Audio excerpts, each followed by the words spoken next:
Osprey. Buat kalian yang hobi naik gunung ataupun traveling, brand satu ini kayaknya udah nggak asing lagi di telinga kalian ya. Dan mungkin kalian juga udah punya variannya salah satunya di rumah.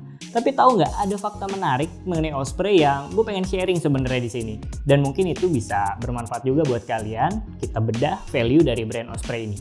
Apa aja kira-kira? Welcome to Outdoor Good Stuff.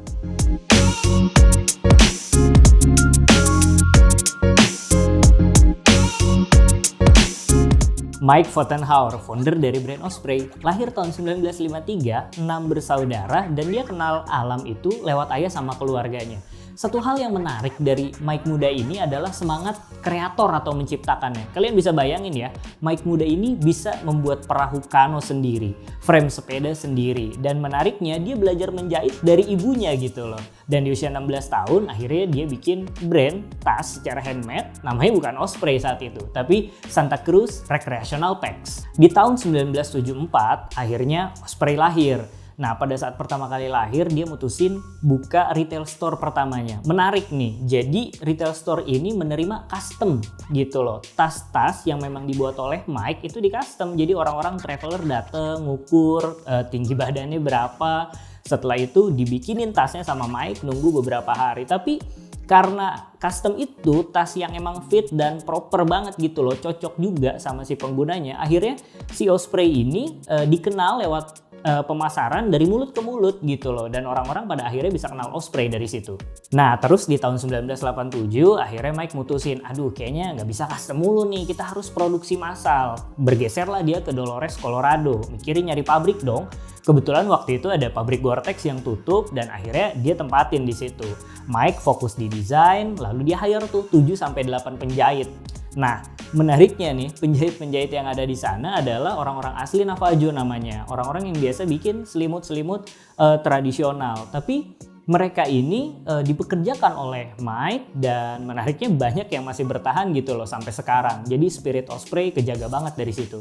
Karena permintaan meningkat nih dari 94 gitu kan ke tahun 2000-an permintaan meningkat. Nah, akhirnya Osprey mutusin untuk nambah fasilitas produksinya di Cortez, Colorado. Jadi ada Dolores, Colorado, nambah lagi di Cortez, Colorado. Terus meningkat, tiap tahun peningkatan. Gue bisa lihat ya di sini sebenarnya semangat Osprey untuk ngembangin produk itu salah satunya didapat dari lingkungan sekitarnya gitu loh. Dolores, Cortez itu bukan kota yang besar, tapi memang banyak bentang alam mulai dari bukit, pegunungan, sungai itu dipakai sama tim-tim Osprey ini untuk melakukan R&D yang cukup dalam sehingga produk-produknya bisa punya build quality yang cukup bagus. Nah, ketika growth-nya sangat cepat berasa nih di tahun 94 sampai 2000-an, akhirnya karena memang keterbatasan bahan baku, akses material, terus mengenai pegawai-pegawainya, kayaknya udah nggak sanggup lagi nih memenuhi permintaan Osprey. Osprey mutusin untuk bergeser fasilitas produksinya dari Amerika gitu ya, dia geser ke Vietnam. Nah, sebelum lebih dalam kita ngobrolin pabrik Osprey di Vietnam, mendingan kita intip dulu deh beberapa proses produksi tas Osprey yang ada di Vietnam.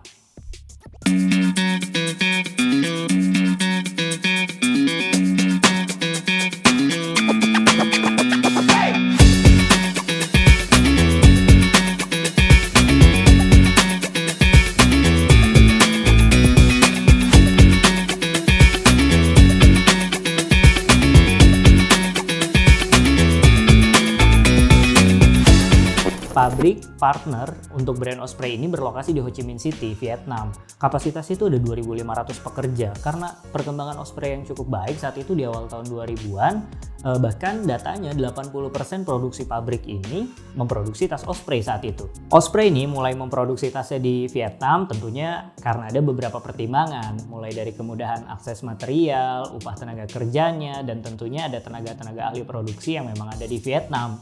Dan keputusan itu diambil Osprey karena memang nggak cuma Osprey loh yang sebenarnya produksi tas-tasnya di Vietnam. Kita bisa lihat model kayak Arc'teryx, Patagonia, dan North Face, beberapa tas memang fokus produksinya itu ada di Vietnam.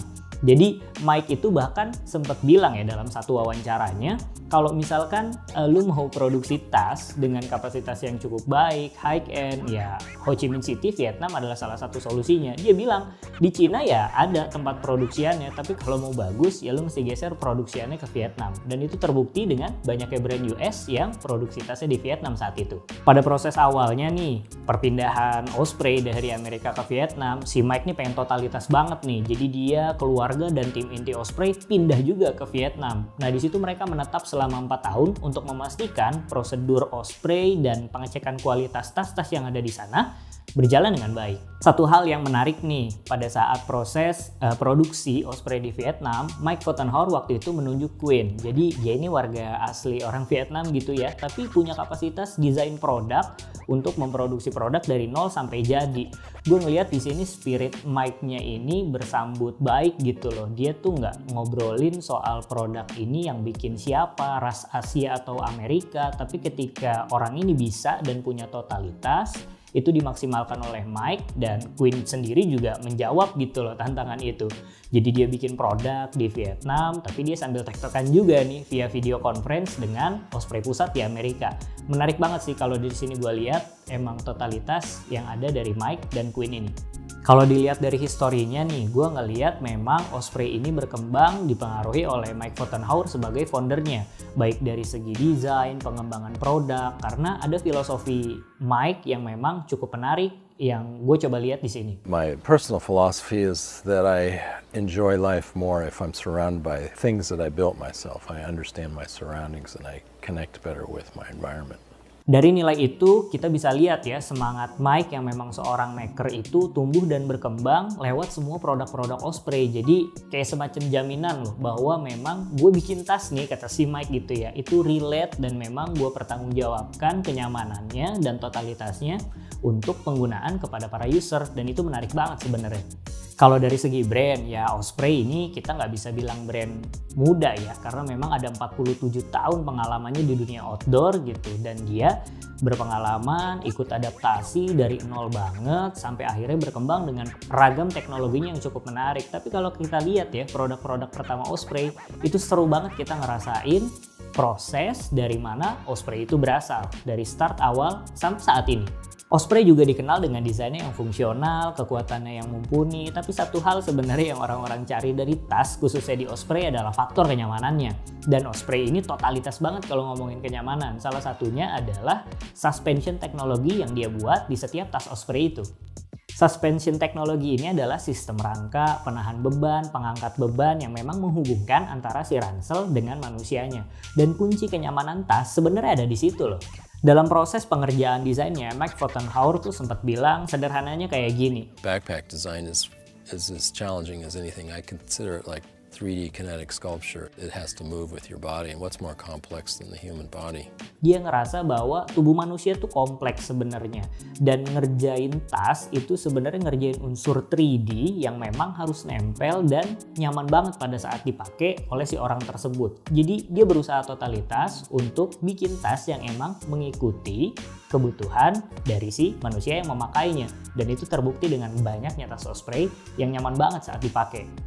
Seiring perjalanannya nih, namanya brand gede gitu ya, pasti akan berbenturan lah sama yang namanya isu-isu lingkungan. Dan Osprey gue rasa salah satu yang concern sama hal tersebut gitu loh. Jadi selain memanfaatkan material yang recycle, salah satunya adalah dia sudah tercatat di sistem yang namanya Bluesign. Jadi memang semua produk Osprey yang diproduksi, proses pengolahannya itu tidak berbahaya bagi ekosistem lingkungan. Dan itu menarik banget sih buat gue.